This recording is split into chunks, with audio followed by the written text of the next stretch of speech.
유튜브로 읽는 박정희 전기 12권 부마 사태의 전후 김영욱이란 시한폭탄.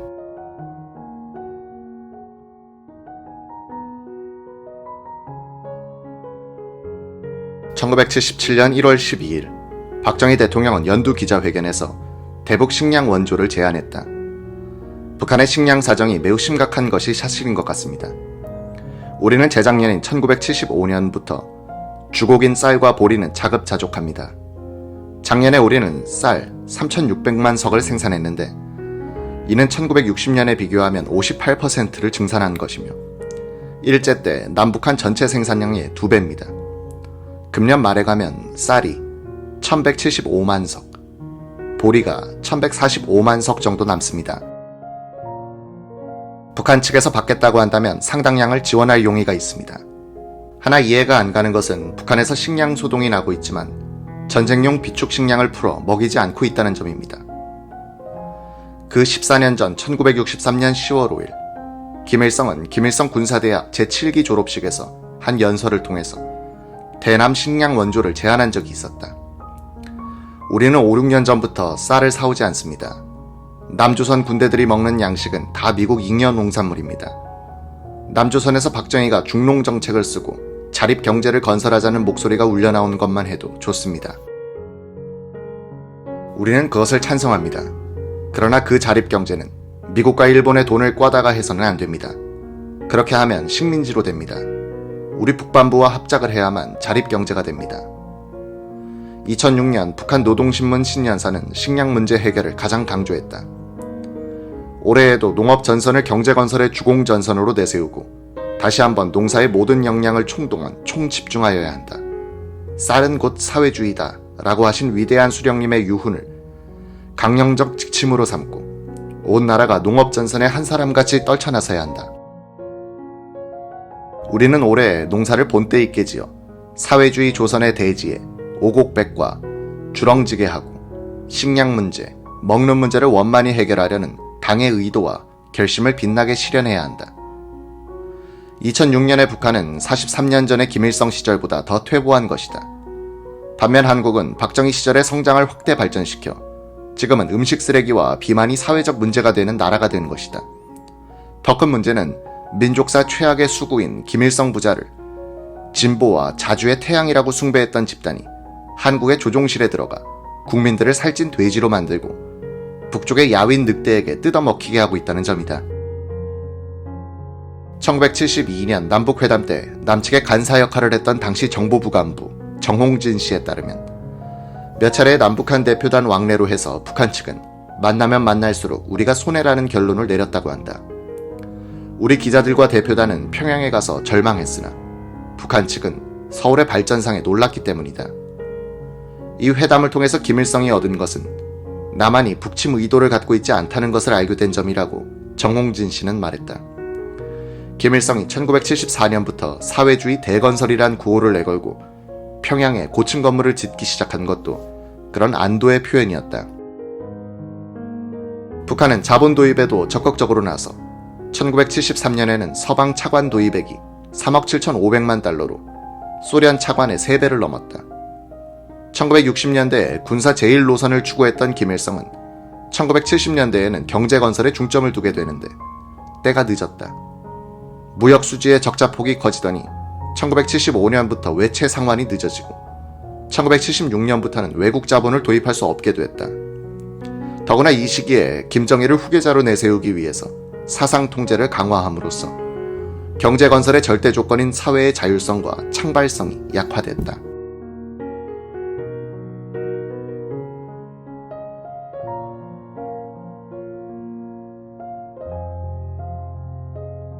(1970년대) 초 김일성은 김정일을 후계자로 삼기 위한 여러가지 무리를 범했다.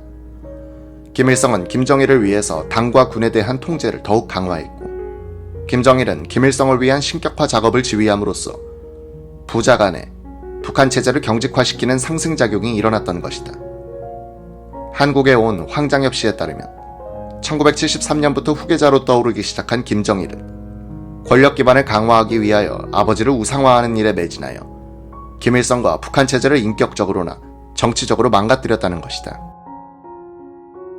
김일성은 주민들을 철저하게 조직하고 사상교육을 강화해갔다. 그 결과 학교에서 실무 기술 교육을 받는 시간보다 이념 교육, 특히 김일성 가계의 소위 혁명 역사 교육을 받는 시간이 더 길어졌다. 1977년 미국 CIA는 남북한의 노동 생산성을 비교한 보고서에서 긴 사상교육 때문에 북한의 노동 생산성이 기술 교육을 위주로 하는 남한에 뒤지기 시작했다고 핵심적인 지적을 했다. 1970년대 북한 정권은 산업사회에 적응할 수 없는 무능한 충성분자만 양성하고 있었고, 그 결과는 1980년대 이후 경제 파탄으로 나타난다. 반면 박정희 정부는 몸집이 커지는 경제를 바탕으로 1974년부터 전력 증강 사업을 추진함으로써 남북한 군비 경쟁을 본격적으로 시작해 1976년부터는 국방비 지출에서도 북을 앞서기 시작했다.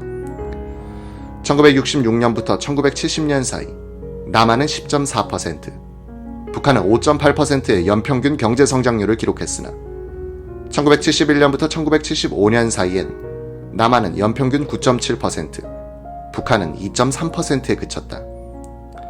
한국은 1970년대 후반기부터 중화학공업, 새마을 사업, 중동 건설시장 진출의 과일을 따먹기 시작했다.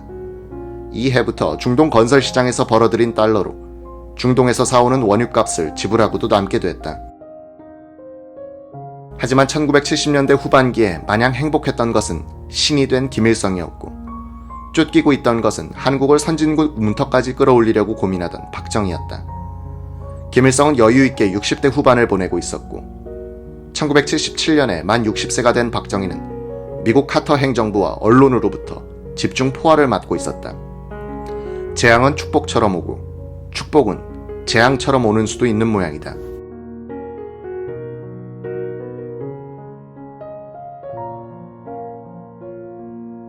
김대중 납치 사건이 이유락 씨의 실각을 가져왔듯 1976년 미국에서 터진 박돈선 로비 사건으로 이해 12월 4일 신직수 정보부장이 개각돼 물러나고 김재규 건설부 장관이 후임으로 정보부장에 임명됐다. 박 대통령이 3년 뒤 자신의 생명을 앗아갈 인사를 한 것인데, 그 인사의 요인이 한미 갈등이었다는 것이 매우 상징적이다. 주로 미국의 국회의원들을 상대로 금품과 이권을 뿌렸다는 박동선 사건 자체는 김영욱과 이우락 부장 시절에 그 씨가 뿌려졌으므로 신부장의 책임이라 할 수 없었다. 박동선 씨의 신분이 미국의 언론에 의해 노출되자 우리 정부에선 김한조란 재미동포를 새로운 로비스트로 기용했다. 그는 수십만 달러의 자금을 지원받아 미국 내의 여론을 친정부적으로 돌려놓는 일을 맡게 됐던 것이다. 백설 작전으로 불린 이 공작에서 돈의 사용처에 따른 여러 가지 말썽이 생겼다. 김 씨와 서울 사이의 연락을 책임지고 그를 감독한 사람이 주미 한국 대사관 1등 서기관인 정보부 요원 김상근 씨였다. 김상근 씨는 1976년 11월에 즉시 서울 본부로 귀임하라는 명령을 받았다. 11월 23일, 그는 27일에 대한항공기 편으로 서울로 가겠다고 보고하고 다음날 뉴욕으로 갔다. 거기서 김상근 씨는 옛 상사로서 미국에서 망명객이 되어 있던 전 정보부장 김영욱을 만났다. 김영욱은 김상근 씨에게 망명을 권했다. 돌아가면 처벌받을 것이라고 겁을 주었다. 이틀 뒤 김영욱은 뉴욕 라구아디아 공항 근처에 있는 홀리데이 인의 커피숍에서 김상근 씨를 만났다. 곧 미 FBI 요원 3명이 나타났다. 김영욱이 미리 연락을 해놓았던 것이다. 이렇게 하여 김상근의 미국 망명이 이루어졌다. 그뒤 김 씨는 미국 의회에 나가서 한국 기관의 대미 공작 등에 대해 많은 말을 하게 된다. 김형욱은 뉴욕타임즈에 김상근 씨의 망명을 귀뜸해줘 이 사건을 시끄럽게 보도하도록 만들었다. 신직수 씨가 해임된 것은 이 망명 사건 직후였다. 신임부장 김재규의 눈에는 1973년 4월부터 미국에 머물던 김영욱이 시한폭탄처럼 보였을 것이다.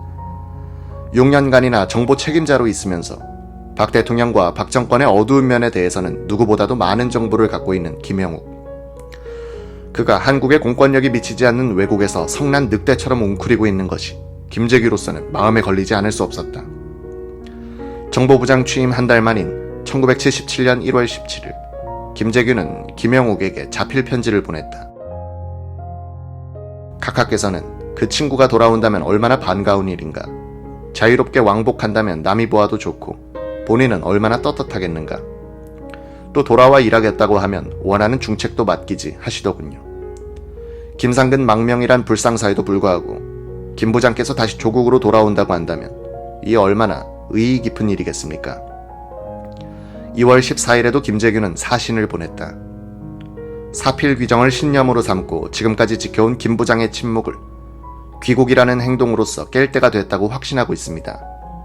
싱긋이 웃으며 김포공항에 트랩을 내리는 김 부장의 그리운 모습을 생각하면서 박 대통령도 미국에 들르는 고관들을 통해 여러 번 김영욱의 귀국을 종용했다. 김영욱은 미 의회에서 백두신 전 국무총리, 정일권 전 국무총리를 비롯해 장경순, 홍종철, 김동조 씨 등이 나에게 귀국을 권유했고 멕시코 대사직까지 제의했었다고 폭로했다. 1977년 3월에는 김종필 전 총리가 샌프란시스코 근방에서 3일간 육사 동기생인 김영욱과 같이 골프를 치며 귀국을 종용했다. 이런 시도는 다 수포로 돌아갔다. 그 사이 김영욱은 비수를 갈고 있었다.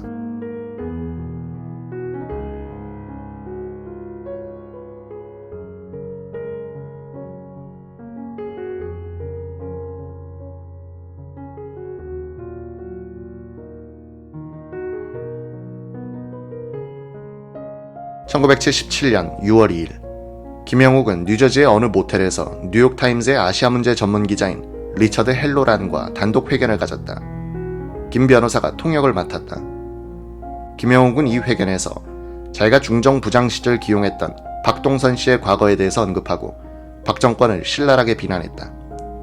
그러나 카터 대통령의 주한미군 철수 계획에는 반대한다고 했다.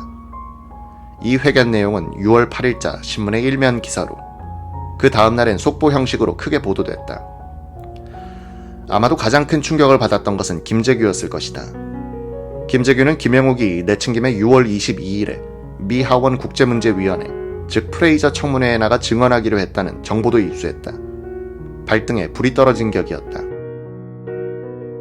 1977년 6월 8일 정보부 뉴욕 분실장 손호영 씨는 정보부 본부로부터 긴급 전문을 한 통 받았다. 6월 5일자 뉴욕타임스 헬로란 기자와 인터뷰하는 자리에서 김형욱은 박동선이 KCIA 정보원이었다고 주장하면서 대통령 각하에 대한 비난도 서슴지 않았다. 김형욱의 발언으로 다음과 같은 사태가 발생했음. 하나, 국내 언론이 6월 7일자로 이를 보도. 둘, 문공부 대변인이 부인 성명 발표. 셋, 정일권 국회의장도 부인 성명 발표. 기관은 문제된 기사의 내용을 상세하게 파악하고 앞일에 대처하도록 할 것.